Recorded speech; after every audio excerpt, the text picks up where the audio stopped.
¿Qué tal? Le damos la bienvenida a una emisión más de Camino a la Gubernatura. El día de hoy desde Jicotepec, Pueblo Mágico. Le damos las gracias por seguir semana a semana estas transmisiones en las que podemos platicar con personajes de la vida política en Puebla, quienes tendrán una intervención directa en mayor o menor medida en este próximo proceso electoral en 2016. Me acompaña en la conducción Benito Ánimas Arellano. ¿Qué tal, Beto? Muy buenas noches. Pues estamos aquí desde el Centro Ceremonial Xochipila, donde invitamos también a los televidentes a que visiten y a la gente que nos está viendo en YouTube, también para que conozca este hermoso lugar. Y bueno, esta noche tenemos un invitado muy especial también, como siempre, pues tenemos al licenciado Ardelio Vargas Fosado, un poblano distinguido en su carrera política profesional y también como un garante de trabajo en la Sierra Norte. Es una persona que también se le conoce por su vocación de servicio y que dentro de las cosas que esta noche nos va a platicar, nos dirá cosas interesantes, su semblanza, sus trabajos que ha tenido, sus cargos de elección popular y también si él aspira a la mini gubernatura, Beto. Claro que sí, un serrano oriundo de una junta auxiliar del municipio de Jicotepec, desde donde se hace la producción de Camino a la Gubernatura, ha logrado tener cargos importantes a nivel nacional e internacional. Actualmente labora como comisionado del Instituto Nacional de Migración. Ha trabajado para administraciones de diversos partidos políticos. Podemos hablar de Felipe Calderón de manera directa y ahora con Enrique Peña Nieto.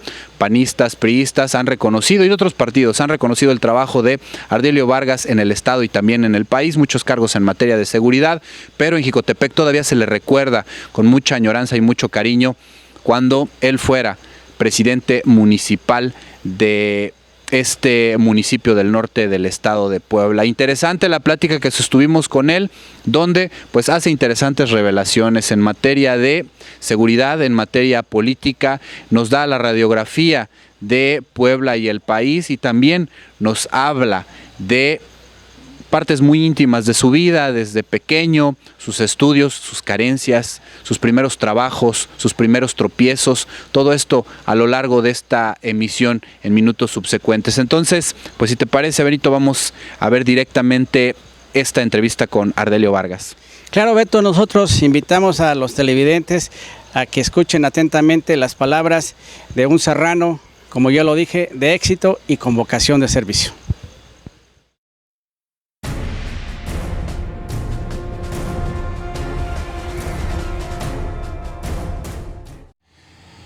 Nuevamente le damos la bienvenida a Camino a la Gubernatura. El día de hoy nos acompaña en una charla para compartir sus impresiones y una semblanza de su vida el licenciado Ardelio Vargas Fosado, comisionado del Instituto Nacional de Migración, a quien le damos la bienvenida y las gracias por este tiempo para esta entrevista. Licenciado, muchas gracias. Muchas gracias, Heriberto. Muchas gracias, Benito.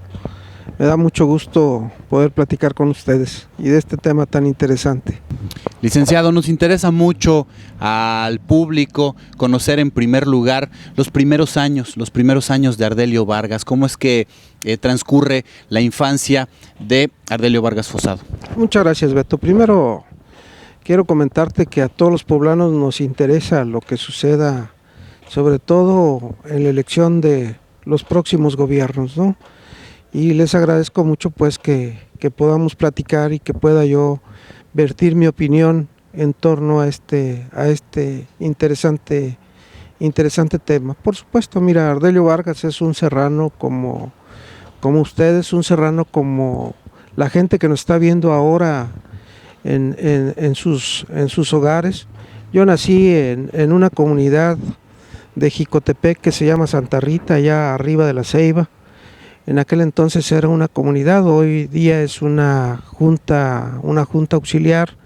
Y bueno, tuve la oportunidad de convivir allá con la gente de la comunidad, de Santa Rita primero y posteriormente del Tepetate, que también es una comunidad de Jicotepec. Más tarde llegamos a Jicotepec, todavía muy niños, para estudiar nuestros primeros años en la escuela primaria oficial Venustiano Venustiano Carranza, ¿no? A donde de verdad recuerdo aquellos años con mucho cariño todavía a mis maestros. Ya saludé recientemente al profesor Alfredo, al profesor Guillermo, a quienes aprecio y quiero mucho y les tengo una gratitud infinita, ¿no? Entonces, de verdad fueron años muy generosos. La vida, a pesar de que la situación era complicada, compleja, pudimos como niños, bueno, pues desarrollarnos junto con nuestros compañeros serranos que trabajamos ahí. Saludé apenas a uno de los Méndez que anda de taxista, el otro creo que se dedica a la industria del pan y eso, o sea, gente buena. Valentín Maldonado, que yo le digo el líder de las masas, pues se dedica a la tortillería, ¿no? Entonces yo los quiero mucho, aprecio mucho. Yo recuerdo muy bien a mis compañeros y con todo mi cariño, ¿no? De ahí pues no había tantas secundarias. La secundaria era la oficial, la Ignacio Zaragoza, o era irse a otro lado, y estudiamos en el Ignacio Zaragoza, también maestros muy queridos, algunos que se han adelantado en el camino, pero bueno, con gran cariño transitamos por aquí, ¿no? Y bueno, sobre todo la situación de la familia, pues antes se acostumbraba a que los miembros de la familia participaban todos en la economía familiar. Bueno, ahí nuestros padres nos enseñaron a trabajar el campo, nuestro origen, ¿no? A saber qué era cómo poderle sacar más bien el producto a la tierra para poder salir adelante, ¿no? Entonces, creo que nuestra formación fue una formación de verdad de privilegio. Pudimos formarnos en el campo, pudimos convivir con la gente del campo, pudimos saber cuáles eran sus necesidades, pero desde ahí, o sea, desde entenderlas por haberlas vivido y padecido, ¿no? Cuando viene ya el final de la secundaria, eran los 70s, ¿no? Era una situación compleja en el país, convulsa. El estudiantado estaba muy metido en lo que eran los problemas sociales de México. Estaba muy reciente el 68, nos tocó vivir ya el halconazo en la Ciudad de México. Entonces, bueno, pues decidimos irnos a la Ciudad de México, porque en aquel entonces era más sencillo llegar a México que llegar a la capital del estado, a Puebla, ¿no? Y es por eso explica por qué esas generaciones de compañeros, muchos se fueron a estudiar a Pachuca, otros se fueron a estudiar a México, y realmente pocos de aquí de la sierra se fueron a estudiar a la capital de nuestro estado. Hoy afortunadamente las distancias se han acortado con las comunicaciones, ¿no? Entonces yo decidí irme a México, al colegio militar. Fue una aventura donde fuimos muchos muchachos de Jicotepec, y posteriormente a la universidad, ¿no? Yo tuve la suerte de ser la primera generación del Colegio de Ciencias y Humanidades de la Universidad Nacional Autónoma de México, allá por el 71 en el plantel Azcapotzalco. Y bueno, también una formación interesantísima. Nos tocó tener maestros muy prestigiados, o sea, librepensadores de Brasil, de chilenos, uruguayos, o sea, aquellas gentes que habían venido a buscar refugio a México por la situación tan difícil que estaba y persecución que estaban viviendo en su país. Entonces, bueno, eso nos ayudó muchísimo, incluso en la formación personal, ¿no? Un concepto de educación totalmente distinto al tradicional, ¿no? Te hacían pensar, te hacían razonar, este sentido social que deberías de tener por lo que estaba sucediendo en el país, y analizar los problemas realmente de nacionales, y bueno, pues fijar posiciones desde lo que era nuestra situación como estudiantes, ¿no?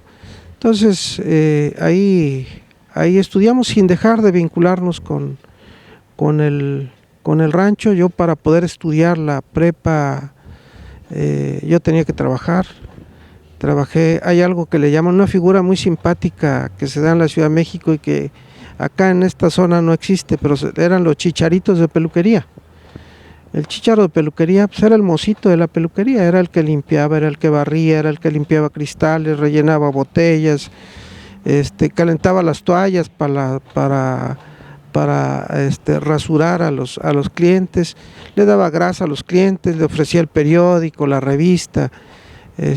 Bueno, eso lo hacía yo muy tempranito, cumplía yo con mis obligaciones. Trabajé en una peluquería en Tlalnepantla que se llamaba La Diana, que estaba precisamente frente a un jardín que se llama Jardín La Diana, por estar una escultura de la Diana Cazadora, y ahí estaba una peluquería muy grande, yo me acuerdo. ¿Todavía existe? Creo que existe, más pequeña, pero todavía existe. Desafortunadamente ese tipo de barberías ha ido desapareciendo, han empezado a haber estéticas y cosas así raras que bueno, han ido desapareciendo esas peluquerías, esas barberías, ¿no? Entonces yo ahí trabajé todos estos años y la verdad que a mí me iba muy bien. No sé si les caía yo de Basilia a los clientes, pero a veces ganaba yo más que un oficial. Eran 8 oficiales peluqueros y era un solo chícharo, que era yo, que empezaba yo a las 5:30 de la mañana para estar listo más o menos al cuarto para las 7 y salir corriendo a la escuela, ¿no? Todavía me daba tiempo después de la escuela ir un poco al hacer deporte al Deportivo Reynosa, ahí en Azcapotzalco. Iba yo al Deportivo Reynosa porque era gratuito, además, y ahí no nos cobraban nada y había instructores. Entonces, bueno, pues estábamos ahí en los equipos de la universidad. Corría yo los 400 metros planos, nadaba yo un poco, y jugaba yo mucho fútbol, eso me encantaba, ¿no? Lo que hacía yo también aquí en Jicotepec, ¿no? Ahí con ustedes, bueno, jugando en el Deportivo Rubén, que antes se llamaba Estudiantes, y en el Rubén González, inclusive, donde yo inicié un equipo de verdad muy, muy, muy querido aquí en Jicotepec, ¿no?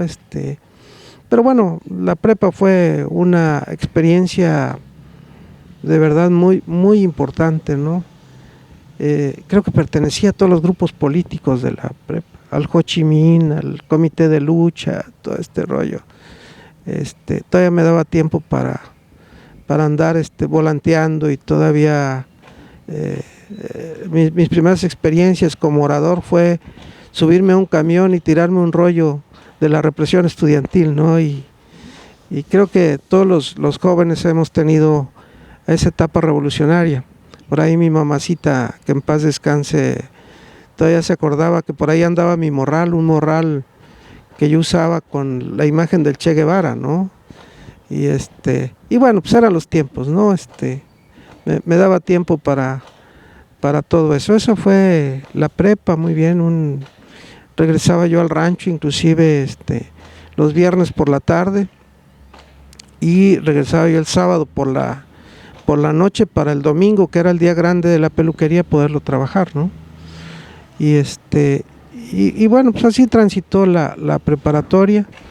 Mi papá tenía una anécdota muy curiosa, ¿no? Porque dice que un día le llegó un documento, un sobre de la universidad, y pensó que era algún reclamo de la universidad o alguna queja, y era del consejo universitario precisamente, y era el promedio de su hijo, ¿no? Yo en la prepa sí fui buen estudiante, ¿no? Yo a promedio 9.3, 9.5, más o menos toda la prepa. Y bueno, a él le dio mucha satisfacción y a mí me dio mucho gusto, ¿no? Poder darle esa satisfacción a mi familia. Y así, digo, un estudiante como muchos, con carencias, con satisfacciones, con ir formando la vida en todos aspectos, ¿no? Con muchas carencias. O sea, creo que eso te da un sentido diferente, un sentido social diferente a la vida, ¿no? ¿Cuál era la ilusión de ir a México a prepararse, como lo dice, pero más allá, qué carrera quería usted estudiar después de la prepa y si hubo una madurez cuando estuvo usted en México viendo a la sierra. Sí, por supuesto, o sea, nunca te puedes cortar el ombligo, o sea, siempre estás volteando a tus orígenes, ¿no? Y siempre estás viendo la problemática que existe, ¿no? Siempre vinculado. O sea, efectivamente me fui a la Ciudad de México a buscar dónde seguir mis estudios, porque acuérdense que Jicotepec no era lo que soy, o sea, era la secundaria y se acabó, estaban haciendo la prepa, entonces la América, no había realmente oportunidad de dónde desarrollarse, quien quería estudiar tenía que salir. Y nosotros, bueno, en lo particular yo decidí irme con el apoyo de mis padres, pero bueno, con las limitaciones que para ese entonces teníamos como familia, ¿no? Sin embargo, bueno, pues para mí la vida ha sido muy generosa y Dios ha sido muy generoso, ¿no? Creo que me ha dado de más y me ha prestado hasta los costales, ¿no? De verdad siempre mis maestros muy cariñosos, mis compañeros muy generosos, recuerdo que llegábamos con una señora fuera del CCH sobre la calzada de Parque Vía y vendía burritas, ¿no? Entonces no han desayunado, muchachos. No, jefa, pero no tenemos dinero. No importa, vénganse. Entonces nos servía nuestra burrita con sus frijoles y todo ahí con un compañero muy querido también, Mauricio Dardón, que bueno, nos apoyábamos mucho, ¿no? Roberto Herrera también, otro abogado. Y ahí, bueno, la jefa nos daba a desayunar y ya cuando teníamos recursos ya llegábamos y le pagábamos. Pero pues, de esas anécdotas muy, pues que recuerdas con mucho cariño, ¿no? Me tocó la época difícil de aquellos rebeldes sin causas, ¿no? La época de la greña larga, el guarache, el hippie tradicional, Avándaro, que fue un parteaguas pues en aquel momento. Yo creo que ahí fue el inicio muy importante del consumo de las drogas, no solamente la marihuana, sino ya las drogas sintéticas ya empezaban a proliferar, la cocaína no tanto. Sin embargo, ahí como joven, bueno, pues te dabas cuenta de la situación. Afortunadamente esa tentación nunca llegó a nuestra vida, ¿no? Y bueno, pudimos transitar sin problema.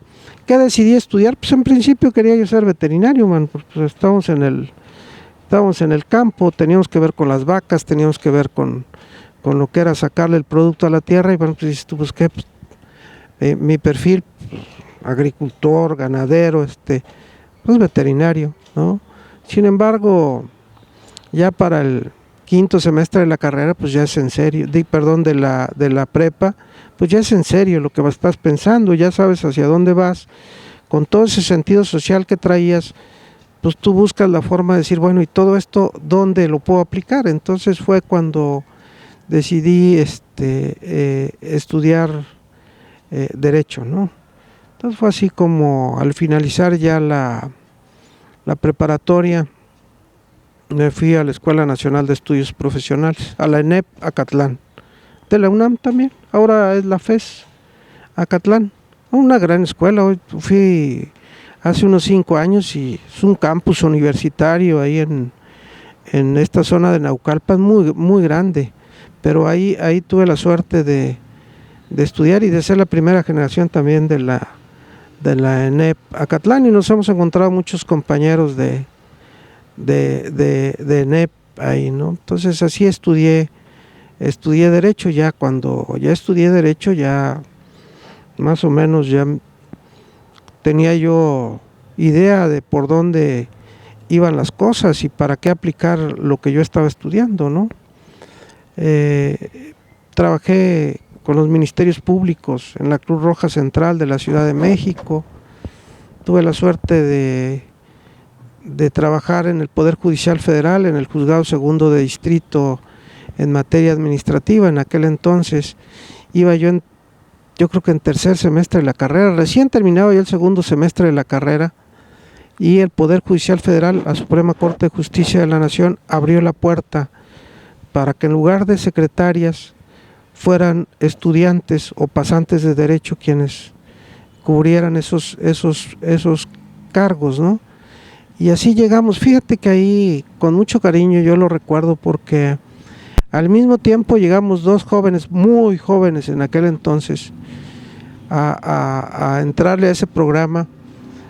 Una muchachita muy joven, muy simpática, que entró al juzgado cuarto de distrito en materia administrativa, en las mismas torres de Pino Suárez, que ahora no existen porque en 85 el temblor acabó con ellas, ¿no? Pero esta jovencita, que éramos muy amigos, llegamos juntos, es la señora ministra Margarita Luna Ramos, ¿no? Entonces entramos juntos al Poder Judicial Federal, porque ella viene desde coser expedientes, lo que yo hacía. O sea, primero entré con plaza de intendente, o sea, fue mi primer trabajo, ¿no? Mi sueldo fue de intendente. Entonces, ahí lo que hacíamos era coser expedientes, entresellar expedientes, hacer pequeños acuerdos, y de ahí nos fuimos formando. Después hacíamos pequeñas resoluciones. Después yo fui escribiente, oficial judicial se llamaba la plaza, y ya empezamos a ganar nuestra primera lanita. Después fui actuario, y luego fui secretario, y luego me fui a colegiado, y finalmente en colegiado decidí salir y empecé a trabajar como abogado postulante, primero en la Ciudad de México, representando a empresas grandes, ¿no? Trabajé para un despacho que llevaba los negocios de 3 estrellas de oro, de Transportes del Norte, o sea, empresas de transporte muy grandes.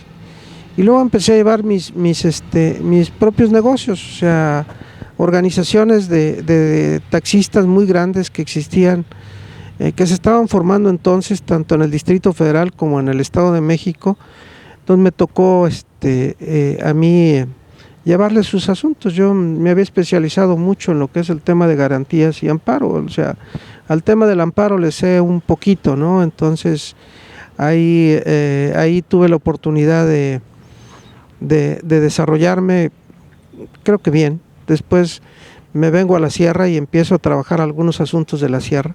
Realmente los asuntos que llevaba yo aquí pues ni los cobraba, o sea, los litigaba, y ahí de repente me llegaban con un guajolote o con plátanos mis paisanos, y yo lo hacía con mucho gusto, ¿no? Y más pues le sabía yo, y pues era lo mío, ¿no? Y así empecé yo a meterme con las comunidades aquí, y a volver a retomar pues mis orígenes, ¿no? Me tocó aquel gran problema, no preciso el año, pero fue un momento muy crítico cuando se dieron muchas invasiones en la sierra, y hubo un enfrentamiento entre campesinos y pequeños propietarios. Lamentablemente murieron 26 campesinos, y un pequeño propietario salió muy lesionado gravemente. Entonces, a mí me tocó defender a los pequeños propietarios, ¿no? Y ahí logré sacarlos adelante. Y eso creo que me marcó muchísimo, ¿no? Eso me hizo presencia en toda la región, o sea, creo que en todo el estado. Y me permitió seguir trabajando, y abrimos un despacho. Después dejé de ir a México, porque iba yo a México y a Puebla diario, o sea, para ver mis negocios. Vivía con 8 clientes que tenía yo en la Ciudad de México. No necesitaba yo más, pues eran clientes muy grandes.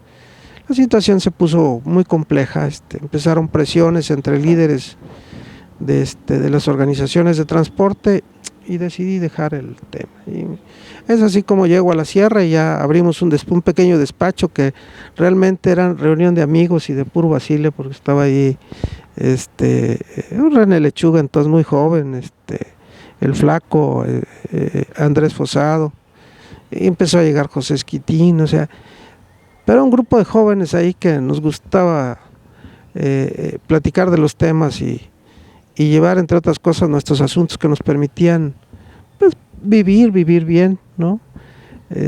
pero fundamentalmente platicar de los temas. Y así es como en 86, 87 decidimos participar en política y entrar al primer juego político abierto, ¿no? Ahí justamente, ¿cómo es que se da el momento y a través de qué partido? Sí, primero nosotros éramos pensadores liberales, ¿no? Más bien era el relajo de la política, la veíamos así como una oportunidad, pues, de poder servir, pero sin gran compromiso. Después vimos que no, que el compromiso era en serio, ¿no? ¿Cómo se da? ¿Qué oportunidad tenemos? Bueno, pues primero hay una gran apertura del Partido Revolucionario Institucional. Antes, para que tuvieras un cargo de elección popular, o eras del PRI o no tenías ningún cargo, o sea, no había la apertura que hay ahora, ¿no? Bueno, entonces da con mucha transparencia una elección donde el PRI convoca, pues, a todos sus militantes y inclusive con urnas, ¿no? En una consulta directa a la base, ¿no? Yo participo con 7 contendientes más para poder ser candidato, y en el relajo de hacer política, pues empezamos a trabajar. Realmente lo que era la cabecera municipal, pues no teníamos mucha presencia, pero en las comunidades teníamos toda la presencia, o sea, te puedo decir, de Las Pilas hacia abajo, de San Lorenzo hacia abajo, teníamos toda la presencia de la gente. Entonces, así es como yo llego a ser candidato a la presidencia municipal por el PRI, con una votación primero con mis compañeros muy, muy fuerte, ¿no? Había gente que comentaba que como un indígena de Santa Rita podría ser presidente municipal de Jicotepec, ¿no? Y yo decía, no, pues ¿cómo? ¿Por qué no? O sea, yo creo que lo que se necesita más bien es voluntad para poder hacer las cosas, y así fui candidato a presidente municipal. ¿A los cuántos años, perdón?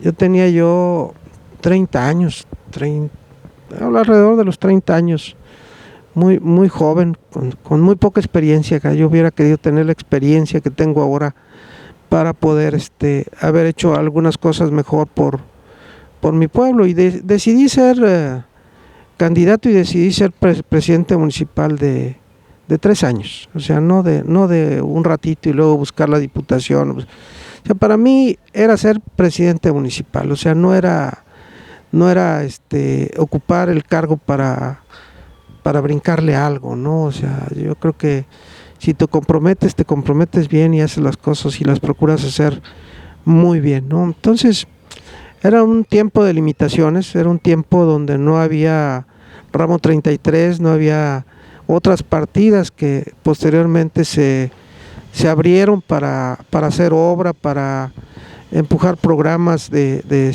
asistenciales.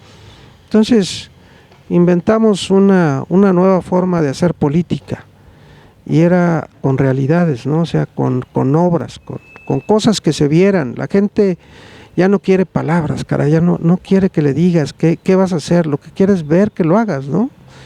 Y así empezamos a trabajar. Nos integramos, ganamos la elección, por supuesto, ¿no?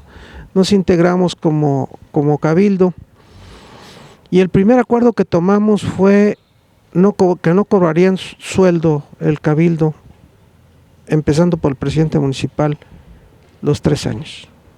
Y no cobramos sueldo los 3 años, ¿no? Aquí estaba don Melitón Fosado, doña Pili Goicochea, el profesor Montoto, ¿quién más recuerdo así?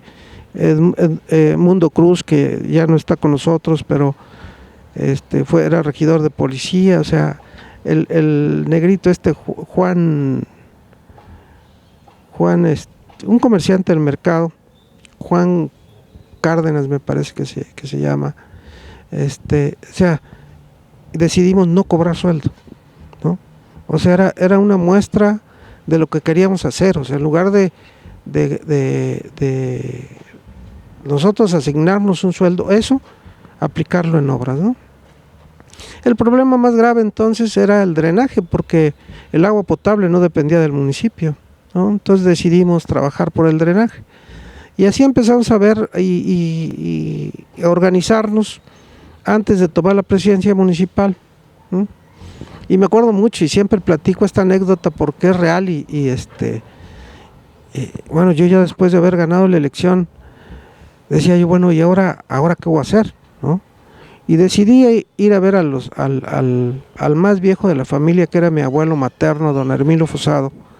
Ya él en su lecho de muerte, ya una enfermedad muy prolongada, le dije, abuelo, ya soy presidente municipal. ¿Y ahora qué voy a hacer? No sé qué voy a hacer. Me dice, mira, hijo, esto es muy sencillo. Dice, tú llega el primer día, siéntate en tu escritorio, va a llegar alguna persona a pedirte algo, atiéndela y resuélvele como te gustaría que te resuelvan a ti, ¿no? Todavía me salí de su casa de mi abuelo y dije, no le entendí. Dije, yo creo que los cigarros Salas que se fumó hoy por la mañana tenían algo, ¿no? Total, entendí lo que me quería decir después, porque efectivamente eso nos falta. O sea, cuando llega la persona ante un funcionario, ante un representante, lleva el problema más grave para él. Para ti como funcionario puede ser nada, pero para él es el más grave, el que sea. Cuando eres presidente municipal te vuelves el papá del pueblo.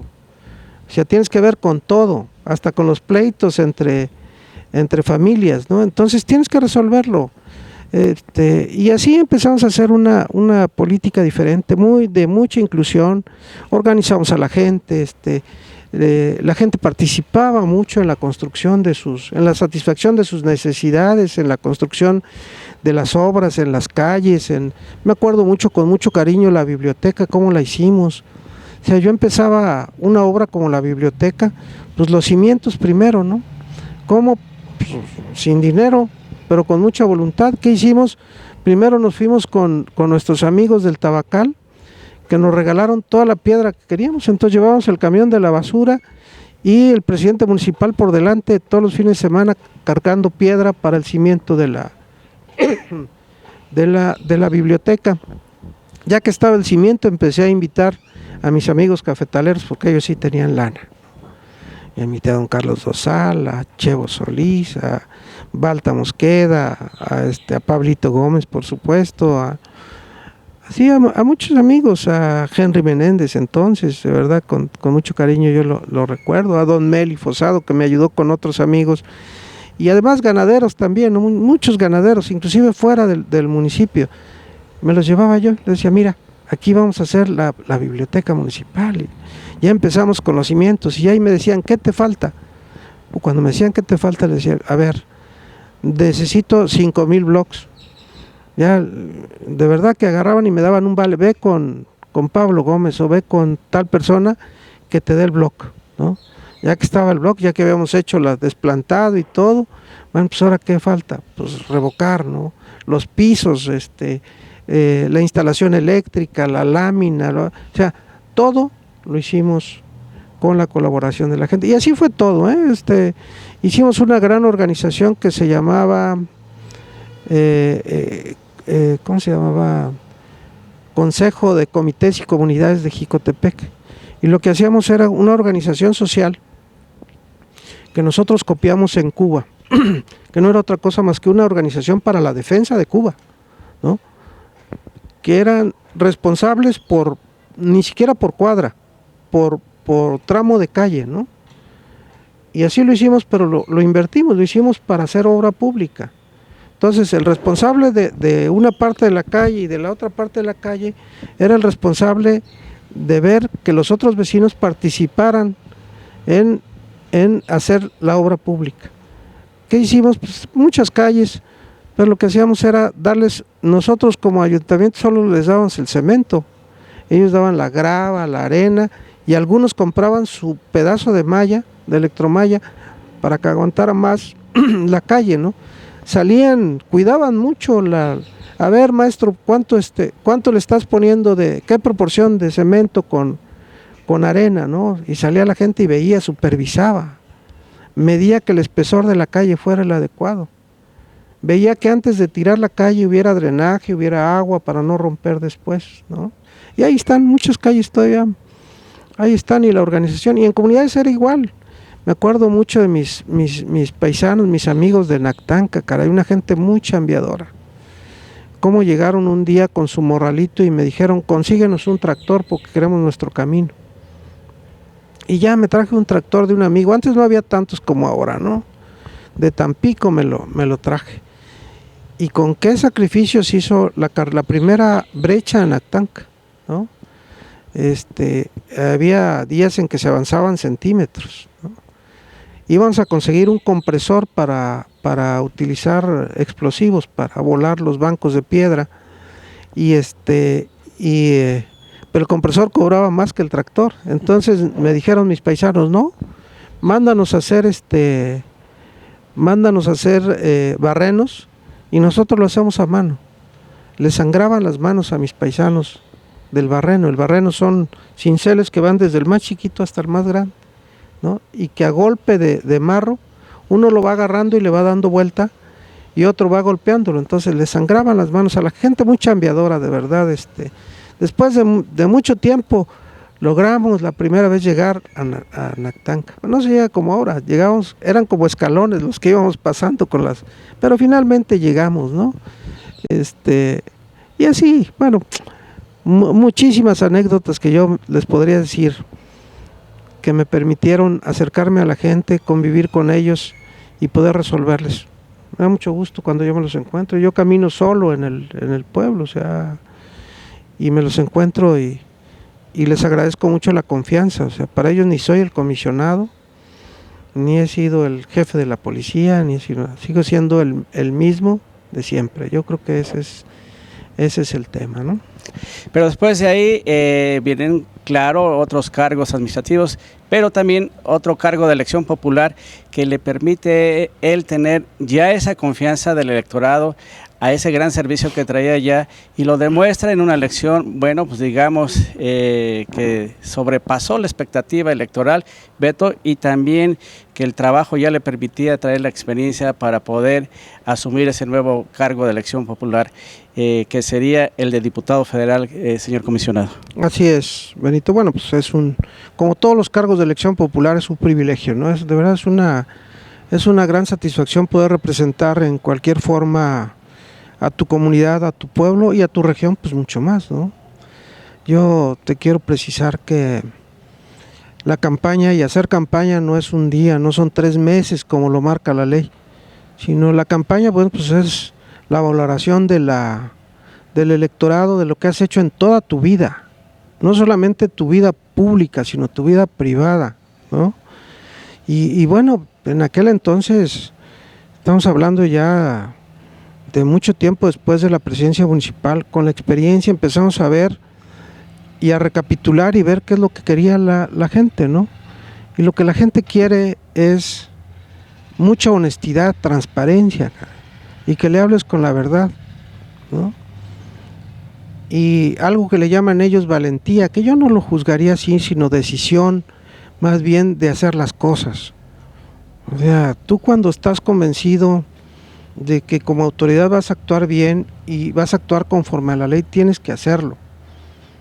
Y me refiero a esto porque, bueno, pues los cargos que yo he tenido son cargos más bien vinculados a este tema de las decisiones y al tema y al privilegio de poder cuidar a la ciudadanía, cuidar su vida, cuidar su integridad física, cuidar la gobernabilidad de algunas partes del país, y que lo que necesitan son decisiones, ¿no?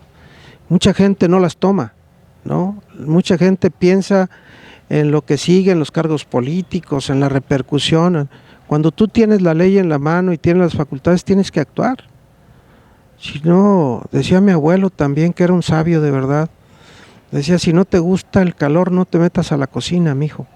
Entonces, cuando uno asume una responsabilidad, sabe de qué se trata, y la gente lo que quiere es honestidad y decisión, transparencia. Ajá. Y creo que eso es lo que tenemos que privilegiar para que nos vaya a gobernar más adelante. Ser diputado federal fue una experiencia distinta, desde la elección. Primero ya no tuve que batallar para ser candidato del PRI, o sea, fue relativamente sencillo. O sea, ya tenía yo pues, una carrera, ya tenía yo reconocimiento de mi partido y bueno, fue relativamente sencilla la designación. Ahí no tuvieron que ver directamente los militantes, sino que bueno, se hizo una encuesta, la encuesta me favoreció y así decidieron los dirigentes de entonces del partido. Por cierto, era el líder el licenciado Armenta Mier, y bueno, decidieron que yo fuera el candidato y contendimos una contienda difícil, ¿sí? Muy difícil. Sin embargo, al final, cuando hicimos el balance, pues los resultados fueron mucho más de lo que nosotros habíamos esperado. La gente sabía quiénes éramos, qué hacíamos, qué esperaba de nosotros, ¿no? Y así yo fui diputado federal en la 61 legislatura federal, ¿no? Tuve el privilegio de ser el primer civil en la historia del Congreso Nacional, presidente de la Comisión de la Defensa Nacional, la representación del Ejército en el Congreso. Y recalco esto porque antes habían sido generales, diputados los que habían estado ahí, y la verdad que para mí fue una gran responsabilidad y así la asumí. Llevamos una iniciativa de ley muy importante que se quedó en el camino lamentablemente por las disputas de los grupos políticos, pero que hablaba de lo que era la seguridad interior del país y cómo el ejército y todas las fuerzas armadas del país, en tratándose de vulnerabilidad a la seguridad nacional, a la seguridad interior del país, tenían que intervenir para preservar las instituciones. En esencia eso pero era la gradualidad y era la responsabilidad, pues, de cómo se podían normar la intervención de las Fuerzas Armadas en una situación tan difícil como la que estaba atravesando México en ese entonces, ¿no? Bueno, muchas horas de discusión, muchas horas media académicas, medio regresar a lo que es la esencia del derecho y bueno, muy interesante, ¿no? Finalmente hicimos nuestras aportaciones ahí y bueno, la gestión normal de un diputado federal y la relación y la comunicación directa con la ciudadanía, o sea, no alejarte nunca de la responsabilidad que tienes de atender a tu gente, ¿no? Pues eso realmente fue un periodo muy corto. Yo dejé la Diputación Federal, entonces vi la oportunidad de llegar a Puebla a servir y bueno, pues la invitación que yo tenía y la autorización de mi partido para trabajar en Puebla con un partido diferente con un gobernador de un partido diferente al nuestro y bueno, es como yo veo la oportunidad de llegar nuevamente a Puebla, ¿no? Como secretario de Seguridad en el Como Estado secretario de Puebla, de Seguridad en el Estado de esta Puebla. administración con Moreno Valle. Es correcto. Actualmente tiene usted el cargo de comisionado del Instituto Nacional de Migración. ¿Cómo es que le asignan a usted ese cargo, que es un cargo importante, y cuáles son las principales aristas que atiende este cargo? Mira, tu perfil lo vas construyendo en la medida en que va avanzando tu desarrollo profesional. Yo te diría que inicio en la Administración Pública Federal después de ser presidente municipal, en los 90, ¿no? Ahí llego al Centro de Investigación y Seguridad Nacional, que muy poca gente sabe qué es el órgano de inteligencia del Estado mexicano, ¿no? Es donde se recaba la información de todo el país, se hace análisis, se hace proyección y se informa a los tomadores de decisiones para que tomen la mejor decisión. Entonces ahí llego con un cargo muy, muy abajo y de ahí voy escalando, ¿no? Fui investigador, oficial de caso, jefe de departamento, subdirector, delegado en Chiapas, por ejemplo, en el 94, ¿no? Delegado en Tabasco, delegado en Oaxaca, que era para y era el 96, 97 más o menos, cuando surge la guerrilla en Oaxaca, que me mandan a mí porque suponían que yo era el especialista en el tema de atención a grupos armados, ¿no? Y más o menos le sabía, ¿eh? No soy un experto, más o menos le sé. Entonces ya llego a todos esos cargos hasta ser director nacional en inteligencia y director nacional en contrainteligencia, ¿no? Ahí las áreas se llamaba director de investigación y director de seguridad, que es en esencia las dos figuras de la seguridad nacional del país, ¿no? En 2005 salgo de ahí, sale el director de CISEN, Eduardo Medina Mora, sale para ser secretario de Seguridad Pública en el país. Entonces me pide que yo sea el jefe del Estado Mayor de la Policía Federal, o sea, el jefe operativo de toda la policía en México, y así es como me transformo en policía, ¿no? Y me tocan, pues, digo, en el pasado reciente las operaciones más importantes, ¿no? La recuperación de Oaxaca en el 2006, el tema de Atenco, las instalaciones de Sicarza, la siderúrgica en Lázaro Cárdenas, o sea, muchos temas. Iniciar el México Seguro en Matamoros, en Reynosa, días difíciles, ¿no? Días de enfrentamientos, días de confrontación directa con la delincuencia organizada en aquellos lugares, en Tijuana, o sea, en Sinaloa, o sea, en muchas partes del país, ¿no? Entonces, ese es el perfil de policía. Posteriormente, a la llegada del presidente Calderón, un presidente diferente al de mi partido, me nombra comisionado de la Policía Federal y titular de AFI al mismo tiempo, ¿no? Lo que es la Policía Federal Ministerial ahora. Entonces así trabajo junto con el secretario García Luna un tiempo, y después de ahí nuevamente Medina Mora me pide que me vaya yo a la Procuraduría General de la República a organizar el Centro de Inteligencia para el Combate a la Delincuencia, ¿no? Y me voy a CENAPI a fortalecer pues ese organismo, y iniciamos un trabajo impresionante ahí con todos mis compañeros, y creo que hicimos ahí una figura muy interesante, porque buena parte de la investigación y de la información se queda en las averiguaciones previas. Entonces lo que hacíamos era un gran centro receptor de información de todo lo que hacían los ministerios públicos en todo el país, ¿no? Entonces era un trabajo fenomenal, o sea, empezamos a trabajar ahí lo que eran redes de vínculos para interpretar mejor los casos, metimos software inteligentes, o sea, empezamos a sistematizar la información para poderle dar orden y darle rumbo, pues, ¿no? Entonces, eso es lo que hice ahí. Ahí yo le pido autorización al procurador de retomar ese viejo proyecto político de la Sierra, que era ser diputado federal.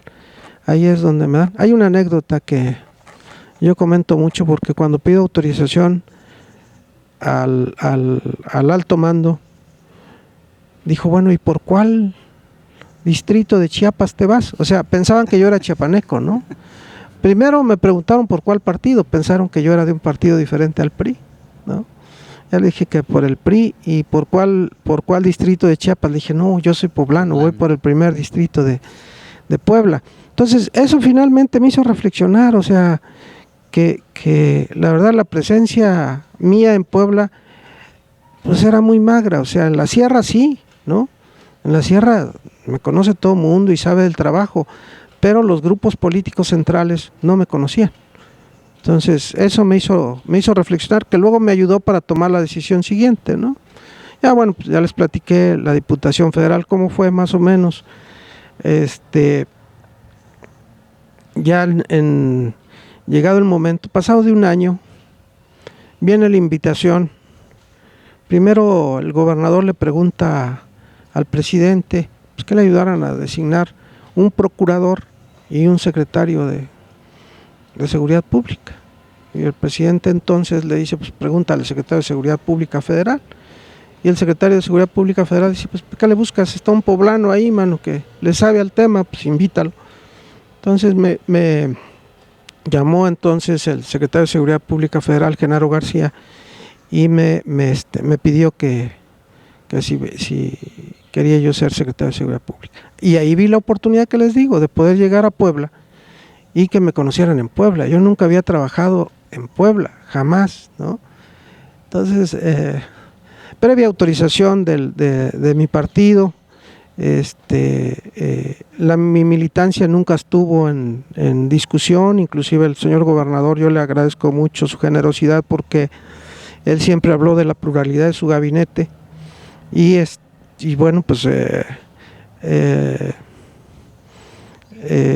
me integré muy bien, me dejó trabajar muy bien, hice lo que sé hacer en Puebla, o sea, hay una anécdota que por ahí retoman periodistas, ¿no? Porque hicimos una operación donde pues era el restablecimiento de la gobernabilidad, pues que se había descompuesto mucho, sobre todo muy al principio que llegamos, nos querían medir los grupos, entonces tuvimos que aplicar la fuerza, ¿no?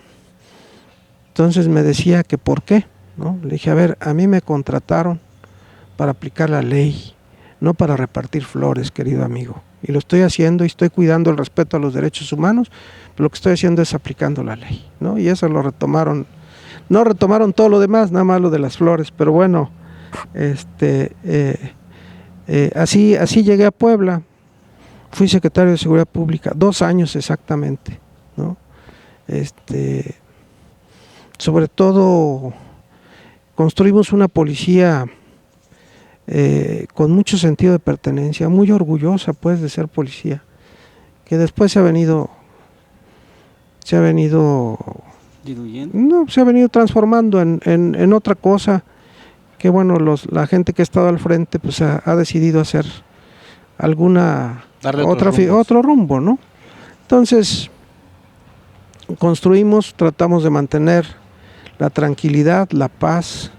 Recientemente con estos hechos lamentables en aquella zona de la Mixteca, yo recuerdo no menos de 10 que me tocaron.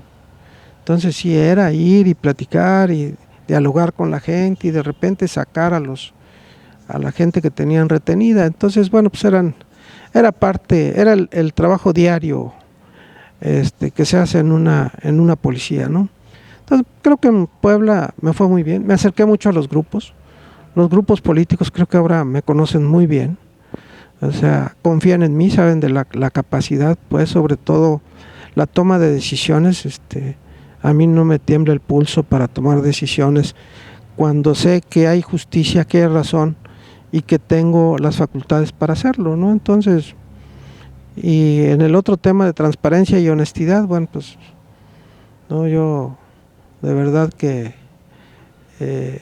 traté de hacer un trabajo muy limpio y creo que la gente, sobre todo los grupos en Puebla, los empresarios y todo, con quien siempre estuve muy cerca, digo, muy respetuosos ellos. ¿Cuál fue la vinculación con los empresarios? Muy apoyadores, o sea, yo me reunía con las cámaras por lo menos una vez cada 15 días, y platicaba yo muchos con ellos, o sea, lo que quiere el ciudadano y sobre todo quienes generan riqueza en el estado, quienes le dan chamba a más gente pues para poder salir, lo que necesitan es seguridad, es una precondición. Entonces si tú no los atiendes directamente, pues difícilmente puedes entender sus problemas. Entonces el compromiso que hicimos desde el principio es que ellos pudieran hablar con el secretario de Seguridad Pública cuando quisieran y platicarles el problema que tuvieran, y yo me comprometía a atenderlo y a resolverlo, ¿no? O a encauzarlo. Entonces así lo hicimos de manera muy respetuosa con los presidentes municipales, con todos. Yo me reunía en el mes por lo menos una vez con todos los presidentes municipales, lo hacía yo por regiones, y ellos me exponían su problemática y bueno, pues la atendíamos junto con la policía estatal, ¿no? Hicimos los primeros grupos mixtos que no era otra cosa más que varias policías municipales con el mando de la policía estatal para atender un problema común, ¿no? Entonces, creo que nos fue muy bien en Puebla. Y bueno, viene ya el cambio de gobierno federal y precisamente un 14 de enero, después del informe y después de que ya llegué a la casa a celebrar mi cumpleaños, ahí me llaman para decirme que querían que yo fuera el comisionado del Instituto Nacional de Migración, ¿no?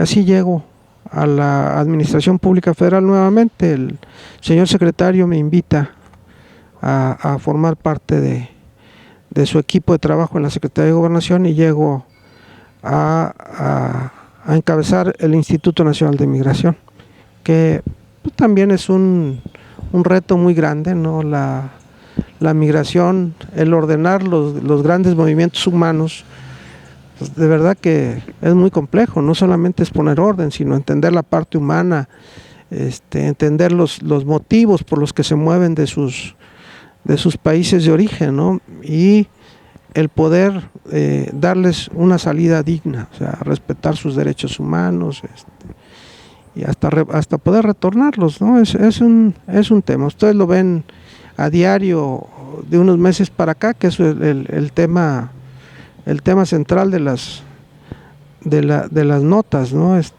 La gran movilidad humana, que es muy diferente a lo que está pasando en aquella parte del mundo, en Europa, a lo que está sucediendo en América, ¿no? Allá se mueven por una guerra, aquí se mueven por condiciones económicas, por condiciones de seguridad también, pero por mucha violencia, por pandillas y grupos de delincuencia en sus regiones, por inestabilidad política, por debilidad institucional, por el clima, por la roya, por tantas cosas que le pasan a la gente, principalmente en esta región del Triángulo Norte, le llamamos nosotros, que es Guatemala, Honduras, El Salvador y Nicaragua, ¿no? Entonces, pues es complejo, pero yo creo que México es un factor importante para todos esos seres humanos que van en busca de una alternativa de vida mejor,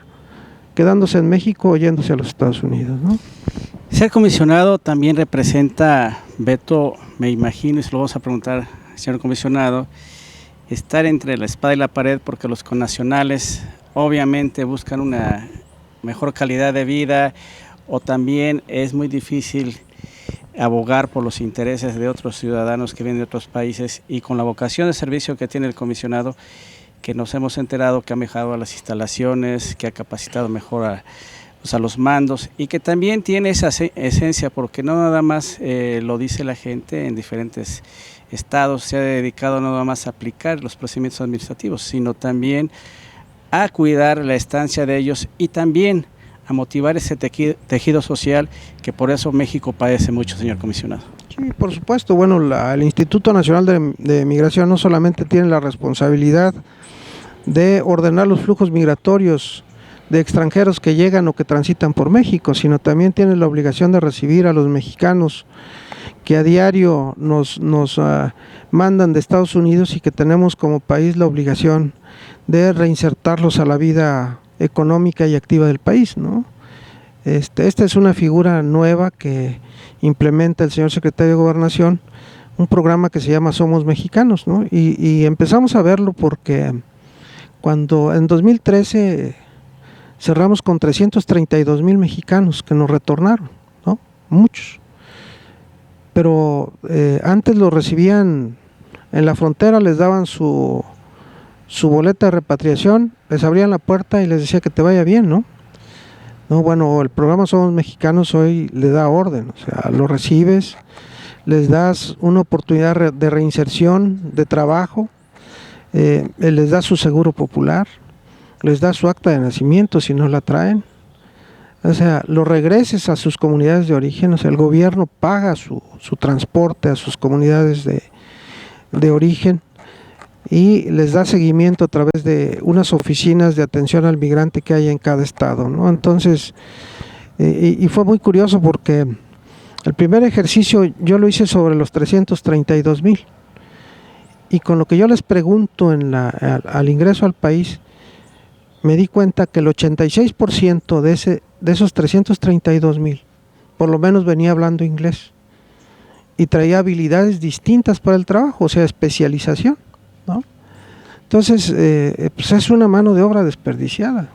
Todo lo que hicimos fue una gran bolsa de trabajo junto con la Secretaría del Trabajo, donde todos los gobernadores participan y los empresarios, y se les dan opciones de empleo a la gente que retorna, de los mexicanos que retornan, ¿no? Entonces, son figuras que se han ido creando, que se han ido desarrollando con el propósito de que el mexicano en retorno se integre mejor a la economía del país, ¿no? Tenga opciones, que ya no tenga que salir al extranjero. Y ha servido, o sea, cada vez son menos. El año pasado fueron 242,000. Este año yo creo que vamos a cerrar con 200,000, ¿no? Contrario a los flujos irregulares que están subiendo por México para llegar a los Estados Unidos. El 2013 fueron 86,000, en 2014 fueron 127,000, y lo que llevo de 2015 van 165,000, ¿no? Entre ellos, por supuesto, en 2013 recibí 9,000 menores de edad, 23,000 en 2014, y ahorita llevo más de 30,000. Entonces, es todo un reto, pues es complejo, pero finalmente pues con esta nos tocó bailar, ¿no? Y lo queremos hacer muy bien. De todos estos cargos que ha tenido Ardelio Vargas, ¿cuál extraña más o a cuál le tuvo más afecto? ¿Y qué cargo le gustaría tener? Mira, honestamente, Sí. Si hago un repaso de toda mi vida, lo que más me marcó fue ser presidente municipal. O sea, de verdad es increíble la experiencia que tú tienes, la oportunidad que tú tienes de servir directamente a la gente. No es lo mismo tener un alto cargo en el gobierno federal o en el gobierno local, que tener el contacto directo con la gente. Yo sería feliz si me dijeran que fuera yo otra vez presidente municipal. O sea, yo creo que de verdad es un gran privilegio. Sin embargo, estamos en otra circunstancia, ¿no? ¿Qué me gustaría hacer? Pues me gustaría de verdad trabajar mucho, muy cerca de la gente. Es un privilegio, pues, un gran honor poder servirle a la gente y servirle con mucha transparencia, con mucha honestidad y con mucha decisión, ¿no? Que finalmente eso es lo que... No, la gente no te pide mucho, nada más pues que transparentes las cosas, ¿no? Entonces, de lo que venimos hablando en principio, pues te diría yo respeto mucho la posición de los grupos políticos, sobre todo los poblanos, a los que quiero y aprecio muchísimo, a todos los que han asomado la cabeza. Yo te diría, yo soy un poblano más. Para mí, como para ustedes o como para cualquier poblano, pues sí, sería un privilegio poder tener en las manos la posibilidad de ayudar a su estado, ¿no? Entonces, eso es lo que yo te podría decir. No, esto no puede lograrse, no puede hacerse si no es sumando voluntades, caray. Y si no es ubicando al perfil correcto, al perfil adecuado, que sea el que la gente quiere, ¿no? De verdad que es tan sencillo y tan complejo a la vez que tenemos que ser muy cuidadosos, sobre todo los priistas, en tratar de definir quién nos va a representar, ¿no? Con esto podemos interpretar, porque bueno, pues ya he sabido de todos que ya se ha iniciado un proceso, dos preguntas en una, ya se ha iniciado un proceso a la minigubernatura. Con esas palabras que dice usted de vocación de servicio, que le gustaría seguir sumando esos esfuerzos para la calidad de los poblanos, podemos pensar que al licenciado Ardelio Vargas Fosado le interesa la minigubernatura. ¿Y qué opina de Manlio? Mira, bueno, pues él es nuestro líder, yo lo quiero mucho, personalmente yo tengo un gran cariño y amistad con el maestro, le decimos nosotros, ¿no?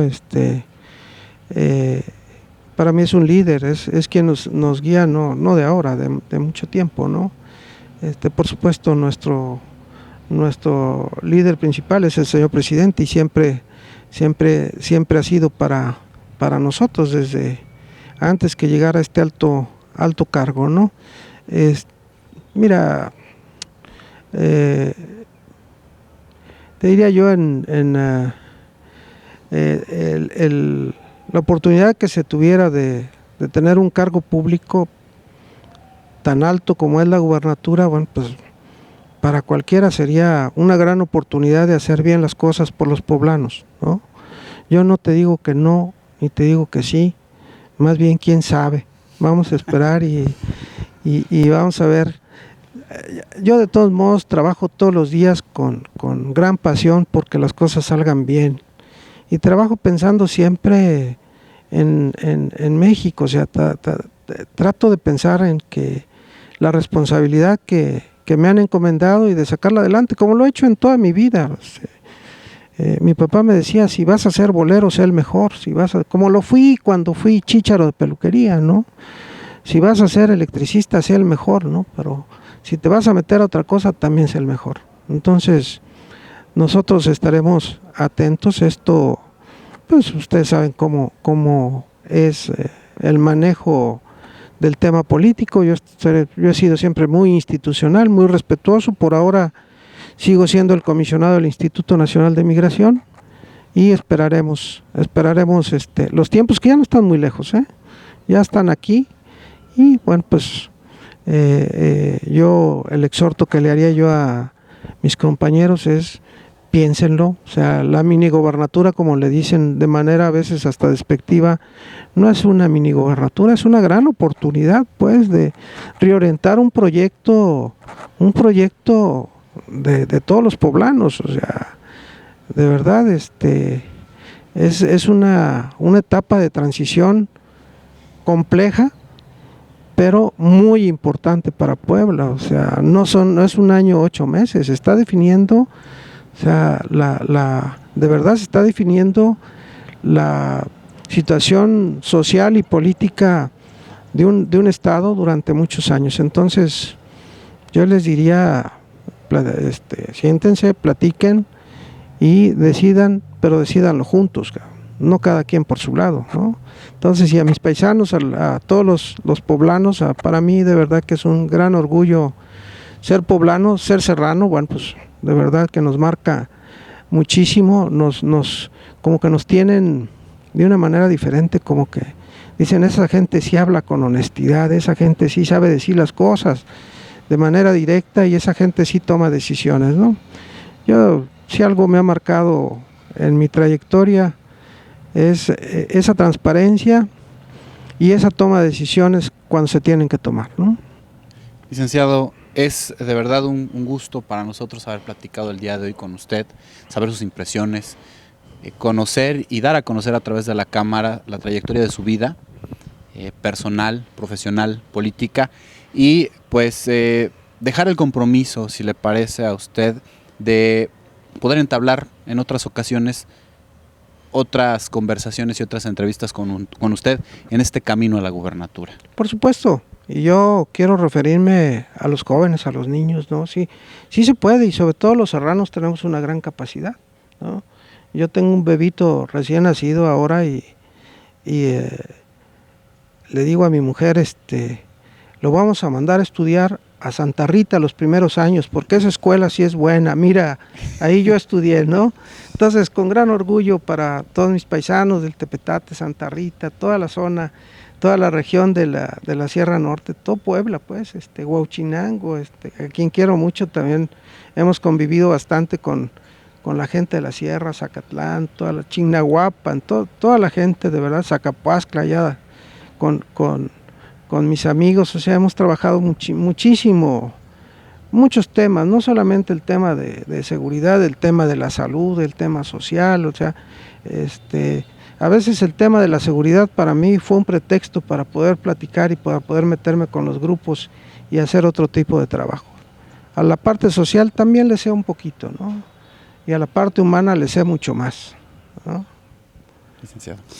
Bueno, pues amigos, nosotros nos queda muy claro que esta noche vinculamos al personaje con su semblanza social, política, como lo refería, la administrativa, pero más que nada encontramos dos aspectos: un hombre de éxito y muy comprometido con lo que es el servicio a su patria, a México, a los poblanos, y creemos nosotros que la alternativa en este país es que se sigan haciendo bien las cosas, como lo decía él precisamente: transparencia, honestidad, y ver que este país sí se puede. Pues nosotros los invitamos próximamente con otro entrevistado, y le agradecemos mucho al licenciado Ardelio Vargas Posado habernos dado la oportunidad de conocer algo más de él. Muchas gracias, licenciado. Muchas gracias. Las campañas se hacen toda la vida y trabajando. Muchas gracias por su preferencia. Nos vemos la próxima.